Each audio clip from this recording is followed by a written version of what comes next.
I'm Jennifer, and I am downtown tonight for Press Pass LA at the 4th Annual Los Angeles Food and Wine Festival. Tonight's event is Lexus Presents Live on Grand, which includes live music, food, and of course some delicious wine, plus a chance to meet the 25 chefs that have flown in from all across the country to participate in this 4-day Epicurean event.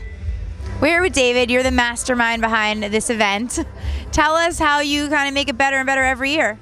You know, it's definitely not me, and I mean, our team is amazing. But you know, it's such an easy thing to do in a city that's got so much talent. And you know, when you see what's happened with Los Angeles over the last 10 years, like it's on fire. And so the chefs that are here are so amazing that when people visit Los Angeles Food and Wine Festival, they just go like, oh my God, look at all the things that have been going on. So like, we're not doing it, like the city's doing it. We just are the lucky guys that get to curate it and put it all on this perfect. You get to take the credit. Nah, I didn't want to take the credit. I think LA deserves the credit. I think that, like I said, we're just lucky enough to be able to bring so many amazing, talented chefs together and wineries from all over the world. And what's great is, even with the wineries, they know that the winemakers are coming, so everyone brings their A game. Everyone comes with, you know, either the winemaker or the owner, and the chefs come, and just they pour their heart out into a weekend, and we get to benefit from it, you know, as foodies and enthusiasts. So like, you know, people are flying in from all over the country to come and enjoy LA Food Wine Festival, and that makes me so proud because people are starting to see how rockstar the LA food scene is today. We are here at LA Food and Wine Fest, and we are with Lorena Garcia. Congratulations on being here tonight, and tell us a little bit about the food that you're preparing. Oh my God, I'm making a Venezuelan delight. I'm from Venezuela, but I wanted to bring a little bit of the spirit of Latin cuisine. Being in Los Angeles, I mean, I cannot refuse that. So I'm making anís en piloncillo arepas, filled with an amazing cooked low and slow meat braised. We call it asado negro, which is a black sauce. I'm topping it with avocados and guasacaca, a green, kind of like a green tomatillo sauce, queso fresco, and pickled onions. I mean, it's an explosion of flavors. Well, I can't say any of that, but it sounds delicious. What would you pair with that if you were doing like a wine with that dish? I think like a nice Pinot Noir would go really well with it. If you take the meat of the arepitas and just do the anise with the piloncillo, maybe like a stronger Chardonnay will go really well. So I'm excited. I think it goes with anything that you want to eat here. It goes well. We're here with Chad at the LA Food and Wine Festival. Tell us about the dishes that you've prepared for tonight. So we have all of our cured meats that we do at Key Spacca. We have a nice self-serve salumi bar. People come up and grab whatever they like. We make a salami that we ferment for 4 days and age for 4 weeks. I love salami. We do a pork butter, which is like an Italian version of a pressed rillette, ciccioli in Italian, and then also andouille from Calabria. It's a recipe that we have that is a spicy spreadable salami, and all that with pickles and bread, and everyone comes up and has to kind of serve themselves. If they're Sounds like a good Italian feast. What would you recommend pairing with that if you're walking around with your wine? Something light, something crisp, white wine, definitely because of the spice, but and things to cut into the fattiness of the charcuterie, and the pickles kind of help with that as well. But yeah, white and rosé. We're here with Chef Michael. Tell us what you're preparing for LA Food and Wine Fest. We're doing a dish that's inspired from a little island off the south of Spain called Ibiza, and it's a bikini. It's a bikini sandwich. Okay.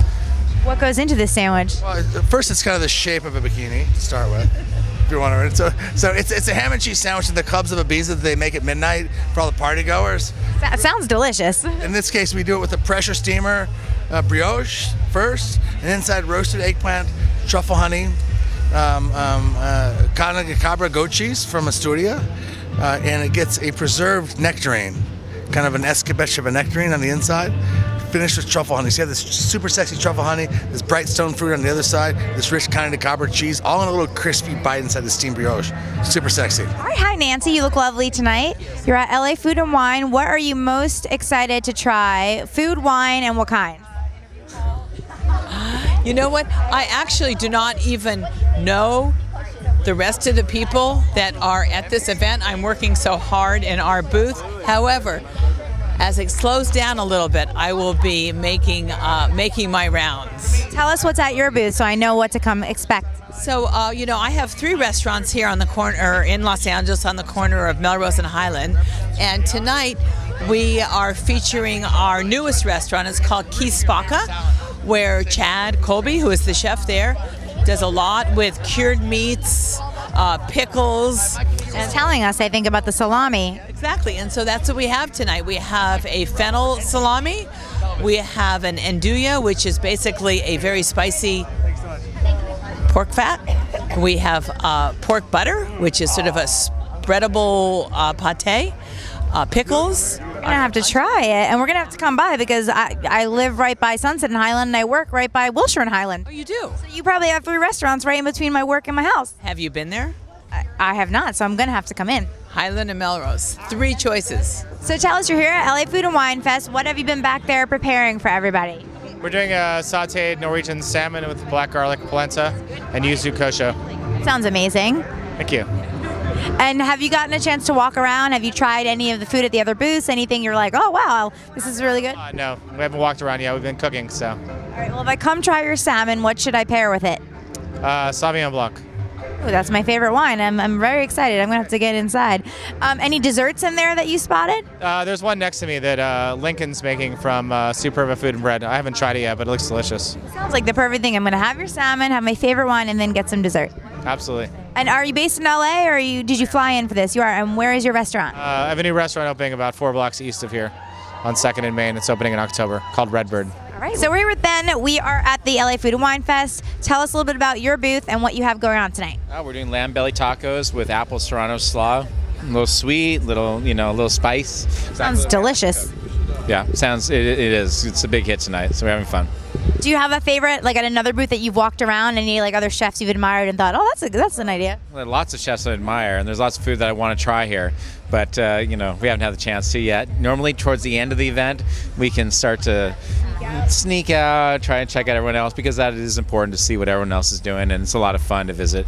But I know there's some great chefs here, and I know there's some good dishes. I do the walkthrough ahead of time, and I identify where I want to go. Kind of scope it out. Oh yeah. Chad Colby, Steve Sampson. That's my first stop. Are you based in LA, or did you fly in from somewhere for this? No, we're in Los Angeles. We've been based here. I'm born and raised Angelino. Never strayed away too far, and I've always had my restaurants here. We're here at Jeremy Sisto at LA Food and Wine. Tell us, do you have a favorite booth? Have you been in there yet, or are you waiting to get in there? I'm waiting to get in. What are you most looking forward to, the food or the wine? Oh, I think you have to pair them together. That's probably some good advice. What's coming up for you with Suburgatory? Suburgatory's done. I'm on a new TV show called The Return, which is coming out on A&E. I'm not sure when, soon, and it's based on the French show called The Return, and it's pretty cool. I'm excited about it. Can you tell us about your character? Well, it's about a small town where people start coming back from the dead after years of being dead, and they have no memory of what's happened to them. And it's about the characters, but it's very character based, and it's been really fun to shoot. So I'm excited to see how it turns out. We're gonna have to check that out. And one last question: do you have a favorite LA restaurant? I was just saying, I really love Laurel Hardware. So Blair, you're here at LA Food and Wine Fest. What are you most looking forward to? I heard there's tacos, there's some great wine, there's some desserts in there. Well, I was brought in like behind the tents. I can only smell, so I have no idea. I haven't been in there. I have no idea. But if there's tacos, I'll eat that. What else did you say? I heard there's lamb tacos. I heard about some of the wine that sounded good, some desserts. Everything until I get full, and I'm definitely big into wine, mostly just red. So I'm going to start there. And if it makes you feel better, we didn't even get to smell it. Just the chefs described it to us, and that was enough. You haven't been back yet? Not yet. Next. No recommendation? No recommendation. Just try everything. That's my recommendation. See what I can get my hands on. Tell us about your show, Satisfaction. Satisfaction, yeah. We're in the middle of our season. We got about half a season left, and the fans have been great. Everybody's been enjoying it. I play a male escort that is employed by the lead's wife, and he finds out. He gets into the male escort business himself. Interesting turn of events. Weird things can happen at that point, so yeah, it's an exciting show. We've been having fun filming it. That's a wrap on the 4th annual LA Food and Wine Festival. We got to speak to some of the chefs, some of the celebrities who came down to try the food, and we're about to head inside to sip some wine, listen to the live entertainment, and taste these delicious dishes. Thanks for joining us here in downtown Los Angeles.